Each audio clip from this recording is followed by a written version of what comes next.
Hey all, welcome to my YouTube channel. இன்னைக்கு நம்ம என்ன பார்க்க போறோம்னா பன்னீர் பரோட்டா செய்வது எப்படின்னு பார்க்க போறோம். ஸ்டவ் ஆன் பண்ணி இன்னைக்கு நான் கடுகு எண்ணெய் யூஸ் பண்ணியிருக்கிறேன். கடுகு எண்ணெயில தாளிச்சீங்கன்னா கொஞ்சம் வாசனை நல்லா இருக்கும். கிடைச்சா நீங்களும் வாங்கி பயன்படுத்தி பாருங்க. கடுகு எண்ணெய் யூஸ் பண்ணி இப்போ நம்ம எப்படி தாளிச்சு பன்னீர் பரோட்டா செய்யலாம்னு பார்க்கலாம். இன்னைக்கு நான் 5 பரோட்டா செய்ய போறேன். அதுக்கு தேவைக்கு ஏற்ப நானே இப்போ தாளிப்பு கொடுக்க போறேன். எண்ணெய் நல்லா காஞ்சதும் 1 ஸ்பூன் ஜீரகம் போட்டுக்கோங்க. 1 ஸ்பூன் ஜீரகம் போட்டு ஜீரகம் தாளிச்சு வந்த உடனே நான் இன்னைக்கு ஒரு பெரிய சைஸ் வெங்காயம் எடுத்துக்கிறேன். அதையும் போட்டுக்கலாம்.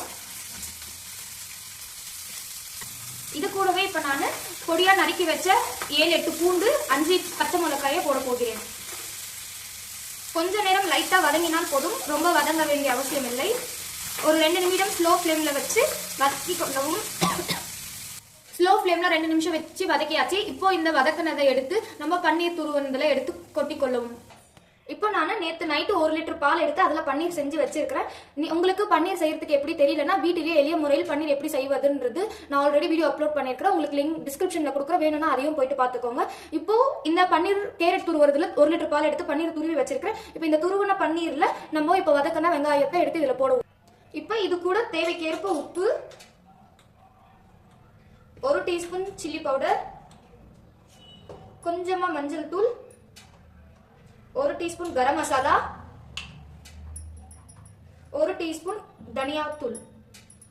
இதை எல்லாத்தையும் சேர்த்து இப்ப நன்றாக கிண்டி விடவும். இப்போ இங்க பாருங்க, நம்ம ஃபில்லிங்ஸ் ரெடி ஆயிடுச்சு. இப்ப பரோட்டா பண்ண சப்பாத்திக்கு மாவு பிசைஞ்சு எடுத்துக்கொள்ளலாம்.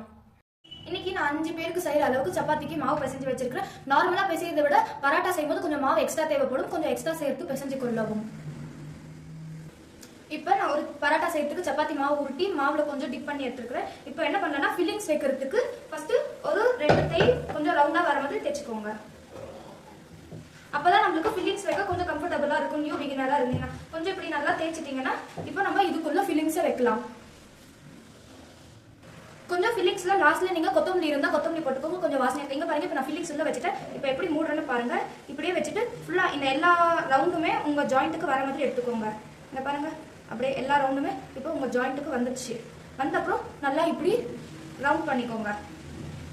ரவுண்ட் பண்ணிட்டீங்கன்னா அப்படியே இந்த மாவை இப்படி வச்சு இப்படி நல்லா கையில ப்ரெஸ் பண்ணி எடுத்துக்கோங்க. ப்ரெஸ் பண்ண அப்புறம் கொஞ்சம் ஆட்டால இப்படி நல்லா டிப் பண்ணி எடுத்துட்டு பின்னாடி திருப்பி வச்சு நார்மலா ரொம்ப அழுத்தக்கூடாது, கொஞ்சம் மீடியமா அழுத்துனீங்கன்னா நல்லா ரவுண்ட் ஷேப்ல மெலிசா மீடியமா தைச்சுக்கோங்க.